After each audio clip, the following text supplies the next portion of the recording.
Сегодня стало известно, что глава российского автопрома будет производить не только автомобили, но и ракеты. На что еще способен наш автопром? Ну, я сомневаюсь, что он вообще на что-то способен. Наши ракеты, видимо, будут ездить так же, как наши машины. Автопром будет ракетой заниматься? Ну, мозгов не хватает, значит. Ну, я не знаю, там разные варианты есть. Может, истребители когда-нибудь начнут выпускать. Но я бы сначала машины завершил. Мне кажется, мы скоро всех догоним, перегоним.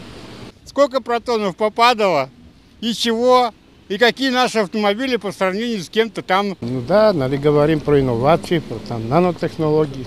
Надо вперед идти. Понимаете, как техника выросла, как вверх пошла. Он вообще ни на что не способен. Смешно становится. Как поверить, что еще машины и ракеты? Вот это несовместимо, по-моему. Ну это уже, конечно, слишком. Какие там ракеты.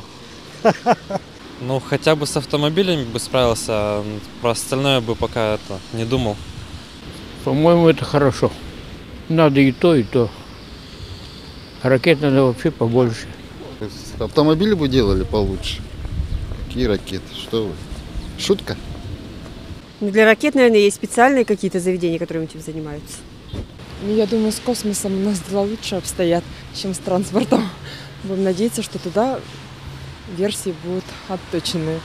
В конце концов, Гагарин же слетал как-то. Но почему-то, мне кажется, каждый должен заниматься своим делом. Автопром, а ракеты пускай ракетами. Так мне кажется. Вы это серьезно, что ли?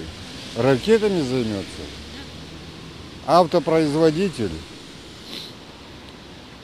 Ну, я не знаю, по-моему, и автопром докатился, и ракетостроение докатилось до такой степени, что автопром только сейчас ракетостроением надо заняться тогда, ракетостроителем, автопромом, вот, выпуском новых автомобилей. Может, у них что-нибудь получится там, съездить на Марс на такси.